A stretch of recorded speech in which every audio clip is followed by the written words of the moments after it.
Hi, I'm Natalie Tommy. I'm Vice President of Marketing for Nautical Lands Group in Wellings, and I'm pleased to be sitting today beside our Wellings Ambassador, Kathy Donovan. And today we're going to be talking about the importance of having a healthy outlook on life. It is important. And one of the things I love about Kathy is that really after your CTV career of 30 plus years and having your own show and producing it and everything else, you know, you reinvented yourself. You really went inside and decided to look at what lit you up. Yep. And thankfully, for me, we crossed paths. Yes. And really, you're like a beacon of hope for so many people living with us who really want to try to get to a better place and better outlook on their life, but they don't know where to start. So Thank you for that. That's very kind, very kind. And you know, it's true. I had to do some inner work too to find my way to having a healthy outlook on life once I was no longer part of an organization that did a lot of things on my behalf, and I could kind of hide behind that identity. When it's just you in the world, it's a bit of a different story. So when you do that investigation and look at your life and see how you operate, you come up with some questions, and we'll start with this one. Natalie, is that glass half full or half empty?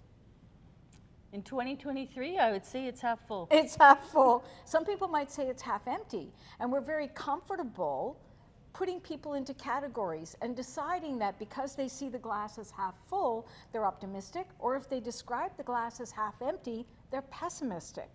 But the thing is, why not put more water in the glass? If you want to put more water in the glass, who cares? The idea that we have categorized ourselves this way, we have both pessimism and optimism in our lives. We're pessimistic for a reason, because we're wired for survival as human beings. We want to be safe, so we don't want to do anything too daring, because that might put us in some danger. That's what our thoughts tell us. Our thoughts serve up all kinds of imaginary scenarios to keep us safe.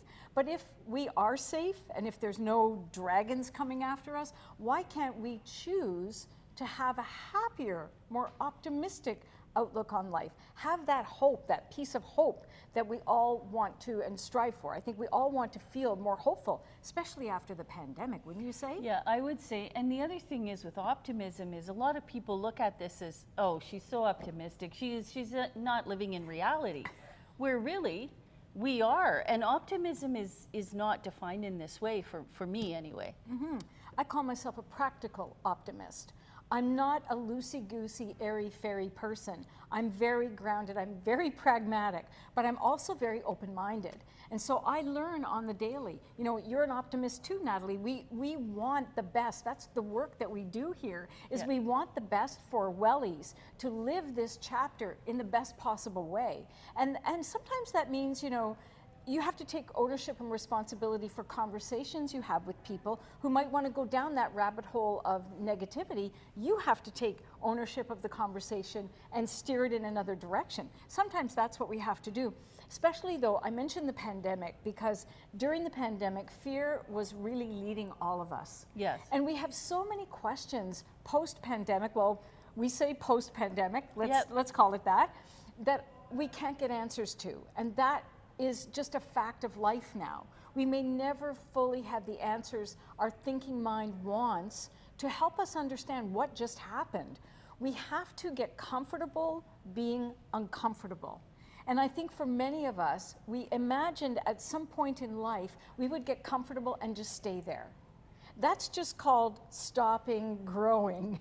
Yeah, and the uncertainty part of it is such a big one. It's very tough for most people to get past the idea that they just need to let it go. Yeah. If you're fighting for answers that aren't there, and I mean the scientific world still doesn't have the answers to all of the questions from the pandemic, you need to let it go and just continue to live your life. Right. Now sometimes when I have questions, and I'm sure you're the same way, and I don't have all the answers and I'm wondering about a situation, my beautiful brain will serve up all kinds of ridiculous scenarios that mainly are based in worst case scenarios of what could happen. Again, it comes back to how we're wired as humans. It's for survival. So I have to ask myself, is that true? Is that real? If it's not real and it's not true, then why am I allowing it to take up space in my real estate? Like, my real estate is so precious to me now, I direct the conversations. Look, the thinking mind, our beautiful brain, is a wonderful and loyal servant, but it's a terrible boss. Yes. When we that let makes fear sense. lead us, it just gets us into trouble. So when we talk about having a healthy outlook on life, it really is about being in that balance of optimism and caution, I think. You know, we want to be more courageous than we want to be fearful. And when we're afraid, we want to call on courage to help us keep going. You can be afraid and keep going, but too often we stop at fear and we allow it to be a barrier as opposed to just something we step over to move on in our lives. So are you empowered or are you a victim in your life? That's a good question to ask yourself. And when you choose not to live in fear, you're no longer a victim. When you choose to be courageous, when you choose to see the glass half full, you are opening yourself up to all kinds of wonderful opportunities. You're opening your mind.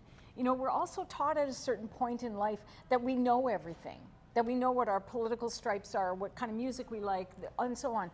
There are no definitive answers to anything. You can change your mind about anything at any time. And to me, that's having a healthy outlook on life. Yep. No, I couldn't agree more. I mean, I think part of it for me is just being able to recognize when I'm going down this rabbit hole, sure. and that what are you doing? You need to look for something else that excites you or something else that's jar yourself a little bit, Exactly. you know, and that means getting out of your comfort zone. Out of your but comfort having zone. this healthy outlook in life is definitely Yeah. much better. We talk about it as a comfort zone, but it's really not a comfort zone. It's just familiar. And what is familiar feels more comfortable than what is unfamiliar. So we don't want to dare go into the unfamiliar because we know we're going to feel uncomfortable, and we don't like that as human beings, but that's the only way we grow. Discomfort is how we grow. Look at diamonds, they're under so much pressure, and look how beautiful they are. So that's how we are as humans too. There isn't one horrible thing that happens in your life that you can't learn something from. I mean, everything happens in our lives. We're not in charge of what happens, but we're in charge of what we do about it, what we think about it, how we respond to it. So I think that cultivates having a healthier mindset and a healthier outlook on life, because we're not expecting everything to go according to our plan or the way we think it should go. We're ready to kind of go with the flow as things unfold. And we're comfortable being uncomfortable. Sorry. Well, Noah, I was thinking, you know, part of it for me is just being open to the idea, like being open to new points of view and being surrounding myself with people that I know are in the same space. So, you know, you're like a mentor to me in this way.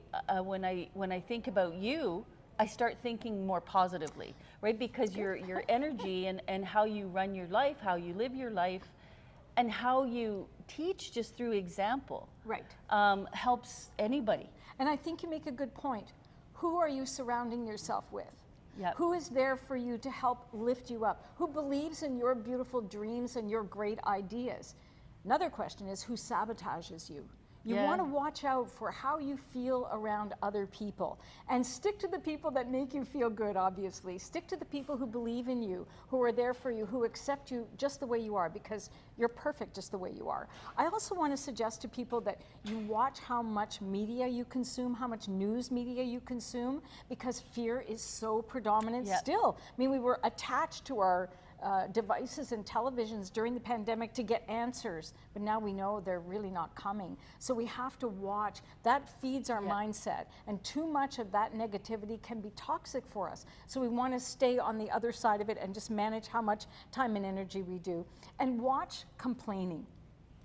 Complaining is a big topic, and you know, complaining is really just a cue to you that something needs to shift. But can I ask you a question? Like, when people are complaining around me, and I know that I'm not qualified to solve their problems, or I really want to be an ear and listen to them, is it all right to say to them, hey, listen, you know, I love you, but I'll give you 10 minutes and then let's move on, let's get past this. Right. Is that all right?